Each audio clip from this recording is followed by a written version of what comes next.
ভিডিওটা শুরুতে যে ফুটেজটা তোমরা দেখলে সেটা হচ্ছে বনানী সিনেমা হল ঢাকা রাত্রি ৯টার শো। তোমরা দেখে বুঝতে পারছো একটা সিটও ফাঁকা নেই। এবং শুধু বনানী সিনেমা ঢাকা বলে নয়, যে কোনো শহর থেকে শুরু করে গ্রামাঞ্চল মফস্বল যে কোনো সিঙ্গেল স্ক্রিনের দিকে তোমরা তাকিয়ে নাও। সেটা আমরা বলি রোমা সিনেমা হল গাইবান্ধা, সেটা আমরা বলি টেকেরহাট সোনালী সিনেমা হল, সেটা আমরা বলি রাজতিলক সিনেমা হল, সেটা আমরা বলি আরও অনেকগুলো তো আছে, মধুমিতা, এগুলো তো ছেড়েই দাও।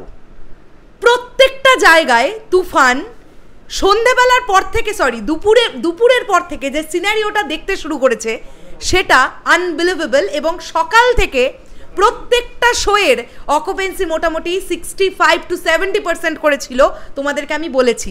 এবার হতেই পারে তার মধ্যে কোনো কোনো শো হাউসফুলও ছিল কোনো কোনো হলে।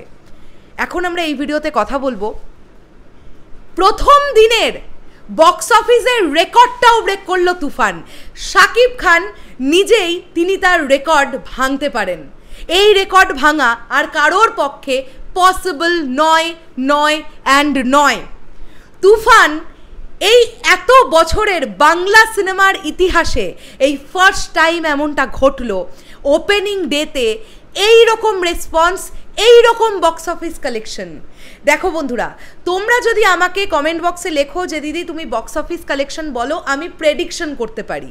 কারণ তোমরা খুব ভালোভাবেই জানো আমাদের বাংলা সিনেমার ঠিকঠাক বক্স অফিস পাওয়া যায় না, যেগুলো অন্যান্য ইন্ডাস্ট্রির সিনেমায় পাওয়া যায়। এপার বাংলার ছবিতেও ঠিকঠাক বক্স অফিস পাওয়া যায় না, তবুও বুক মাই শোয়ের বিষয়টা আছে বলে আমরা আইডিয়া করতে পারি। বাট বাংলাদেশে কিন্তু এখনও টিকিটিং সিস্টেম চালু হয়নি, তাই কেবলমাত্র সিনেপ্লেক্স বা মাল্টিপ্লেক্সের কীরকম টিকিট সেলিং হচ্ছে তার ওপরে গোটা দেশটার বিচার করে বক্স অফিস কালেকশন ওইভাবে বলা, এক্স্যাক্ট ফিগার বলা পসিবল নয়। বাট একটা প্রেডিকশন করতে পারি। যদি তোমরা প্রেডিকশনের ভিডিও চাও আমাকে অবশ্যই জানিও। আমার এত ভালো লাগলো এই ব্যাপারটা দেখে।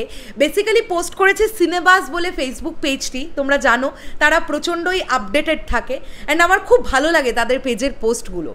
তারা লিখেছে যে সবথেকে বেশি সংখ্যক মানে হলে হাউসফুল এবং সবথেকে বেশি ওপেনিং, মানে সর্বোচ্চ ওপেনিংয়ের রেকর্ডটাও চলে গেল মেগাস্টার শাকিব খানের তুফানের হাতে। এটাই বোধহয় আজকে ঈদের দিনের শেষে আমরা এই কথাটাই বলতে পারবো।